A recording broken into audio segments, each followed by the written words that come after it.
बिस्मिल्लाहिर्रहमानिर्रहीम। लाखों करोड़ों दुरूदो सलाम मोहम्मद मुस्तफ़ा सल्लल्लाहु अलैहि वसल्लम और आले मोहम्मद पर। मैं हूं उमर दराज गोंदल। पाकिस्तान में जब कोई एक काम नहीं करना होता तो उसकी जगह पे 10 नए काम खड़े कर दिए जाते हैं। मिसाल के तौर के ऊपर आपने देखा होगा कि मई के महीने में पाकिस्तान की सुप्रीम कोर्ट कह रही थी कि इलेक्शन करवाओ, तो इलेक्शन नहीं करवाना था तो सिक्योरिटी का मसला आपने बहुत सुना।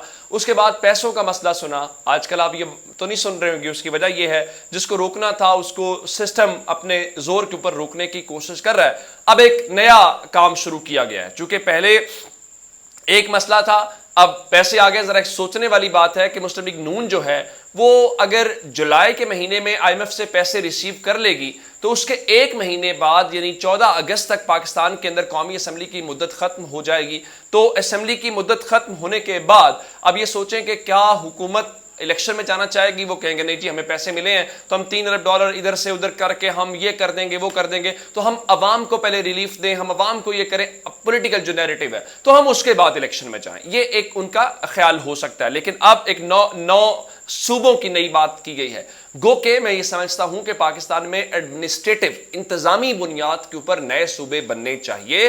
और उसकी वजह क्या है, मैं एक बार किसी एक निशिस्त के अंदर मौजूद था और वहां पे पाकिस्तान के एक बड़े मीडिया ऑनर ने बड़ी खूबसूरत बात की और वो मुझे वैलिड बात लगी और मैं आज तक उस बात को उसका कायल। वो क्या था उनका, आप ये देखें कि पाकिस्तान में डिवीजन की सतह के ऊपर तमाम मशीनरी मौजूद है। वहां पे ब्यूरोक्रेसी भी मौजूद है, अदलिया भी, हर चीज मौजूद है, यानी स्टेट का पूरा स्ट्रक्चर मौजूद है। आप डिवीजन्स बना दें, आप डिवीजन्स को सूबों का दर्जा दे दें, पाकिस्तान का मसला हल हो जाएगा। उनके पास बल्दियात, स्कूल, कॉलेज, यूनिवर्सिटी, हर मसले का हल वो खुद से निकाल लेंगे। इवन वहां पे देखेंगे तो अपनी असेंबली है जो पहले से लोग इलेक्टेड है, आपको ये लंबे चौड़े चक्कर से निकल आएंगे। खैर, वो एक ऐसी बात है जो पाकिस्तान में होनी नहीं है। अब इसकी मिसाल इंडिया से ले लें तो इंडिया के अंदर हम देखते हैं कि उन्होंने मुल्क बनने के बाद बहुत ज्यादा सूबे बनाए। इंतजामी बुनियाद के ऊपर सूबे बनाने में कोई कबाहत नहीं है। लेकिन जब हम सूबों की बात करते हैं तो हम सिंधी मुहाजर की बात करते हैं, हम सराइकी पंजाबी की बात करते हैं, हम पश्तून बलोच की बात करते हैं। हमारे यहाँ फिर और मसाइल हैं, फिर हम दीगर जो मजहबी चीजें हैं उनको भी बीच में ले आते हैं। अब जनाब एक नया शोशा छोड़ा गया है और वो नया शोशा ये है कि पाकिस्तान के अंदर कुछ नए सूबे बनने चाहिए और जो नए सूबे हैं वो डिप्टी जो चेयरमैन सेनेट हैं उनकी जानिब से ये कहा गया है कि जनाब पाकिस्तान के अंदर कुछ नए सूबे बनाए जाएं। और नए सूबे उनके कहने का मतलब ये है कि कम अज कम पाकिस्तान के अंदर 9 सूबे बनने चाहिए। और 9 सूबे जो हैं उसमें वो कराची को अलग सूबा बनाने की बात कर रहे हैं और उन्होंने कराची समेत मजमूई तौर पे नए 9 सूबे, नए जो प्रोविंसेस हैं वो तश्कील देने की बात की है। चलिए, अगर आप ये बात करते हैं और इस किस्म की चीज़ करते हैं तो पाकिस्तान में फ़िलहाल इसका मतलब ये होगा कि आपको मरदमशुमारी, फिर वसाइल, फिर वहाँ की असम्बलियों की करारदादें, फिर कौमी असम्बली, फिर कानून, फिर आइन में तरमीम, तो लंबा चौड़ा प्रोसेस है जो आगे चलेगा। और ये डिप्टी चेयरमैन सेनेट ने कहा है, मिर्जा मोहम्मद अफरीदी ने, उन्होंने ये कहा जनाब कि कराची को अलग सूबा बना दे।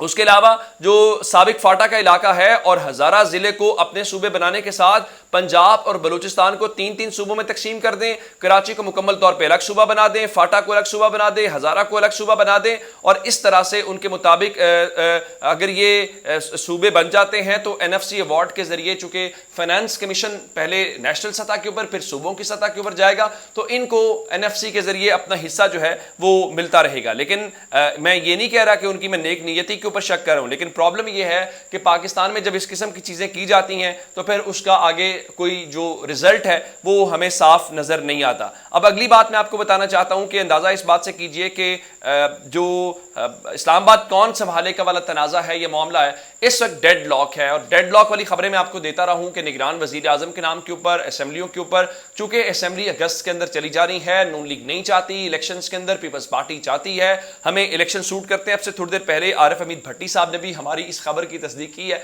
और उन्होंने भी कमोबेश इस किस्म की बातें की है। वो कहते हैं जी PDM में निगरान विफाकी हुकूमत बनाने पर इख्तलाफात बढ़ गए हैं, ओहदों की बंदरबाट पर एक दूसरे पर इल्जामात शुरू कर दिए गए हैं, इलेक्शन करवाने की तारीख के ऊपर डेडलॉक है। यानी दो चीजों के ऊपर वाज़ेह डेडलॉक है कि निगरान वजीर आजम कौन होगा। कोई एक नाम इन करवाया जाता है तो बताया जाता है जी ये नून लीग का है, दूसरी तरफ से कहा जाता है पीपल्स पार्टी का, फिर कहा जाता है नहीं ये दोनों नाम ही, हमने उसके ऊपर गौर नहीं कर रहे। तो एक दौड़ जो है वो लगाई गई है कि इस्लामाबाद को बुनियादी तौर पर कौन संभालेगा। दूसरी जानिब मैं आपको ये बताना चाहता हूं चौधरी परवेज लाई मामले वाला ड्रॉप सीन, आज 2 मुलाकातें हुई اور اس کے اندر بیسیکلی ان کو کہا یہ جا رہا تھا کہ آپ کچھ سوچیں، آپ تحریک انصاف چھوڑ دیں۔ پھر سینئر صحافی سلمان غنی صاحب بتا رہے تھے کہ چودھری برادران کا یہ کہنا ہے کہ کسی پارٹی میں جائیں، کسی پارٹی کو فائدہ ہو یا نہ ہو، اس کوشش سے ان کے خاندان کو ضرور فائدہ ہوگا اور خاندان جو ہے وہ متحد ہوتا ہوا دکھائی دے گا۔ اب آج ہم نیوز نے اب سے تھوڑی دیر پہلے خبر بریک کی ہے۔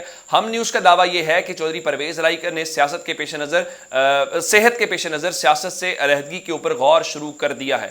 میرے پاس جو خبریں اس وقت وہاں سے ہیں، ابھی تک کسی قسم کی چیزیں طے نہیں ہوئی، اگلے مومنٹ طے ہو جائیں وہ الگ بات ہے۔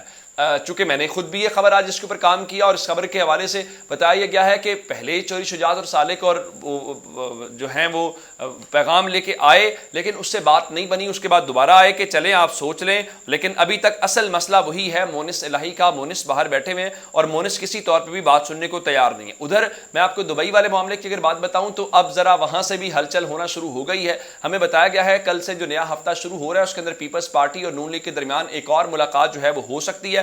بتایا گیا جی نواز شریف جو ہیں وہ 4 جولائی کو دبئی سے جدہ جائیں گے اور مریم نواز بھی ان کے ہمراہ ہوں گی۔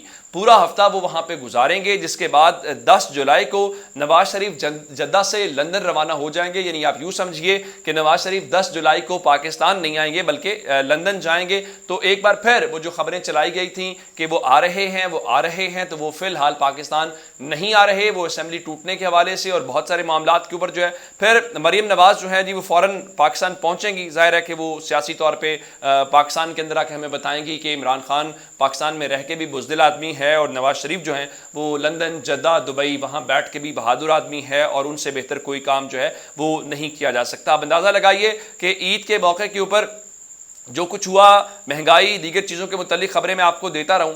آج کی خبر سن لیجئے کہ پاکستان کے اندر جو مرغی کا گوشت ہے جس کو آپ چکن یا برائلر کہتے ہیں، اس کی قیمت 900 روپے فی کلو تک پہنچ گئی ہے۔ لاہور کا اگر میں آپ کو ریٹ بتاؤں تو لاہور کے اندر 800 روپے فی کلو تک ہے۔ اب یہ تو کوئی امپورٹڈ چیز نہیں ہے، اس کے اوپر تو کوئی ڈیوٹی اور ٹیکس نہیں ہے، لیکن اس کے باوجود جو غریب لوگ ہیں ان کے اوپر چکن کھانا بھی ان کے لیے مشکل ہو گیا ہے۔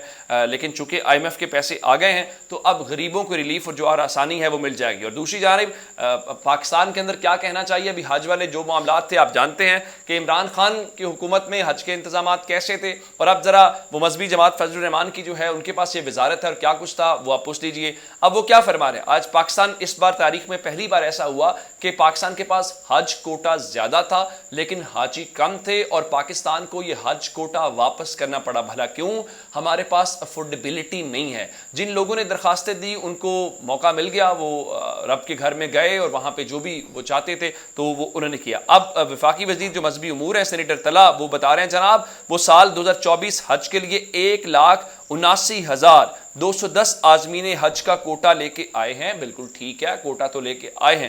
یہ کوٹا چلے گا کیسے یہ ہمیں نہیں پتا، لیکن انہوں نے اعلان پہلے ہی کر دیا ہے کیا ہوگا۔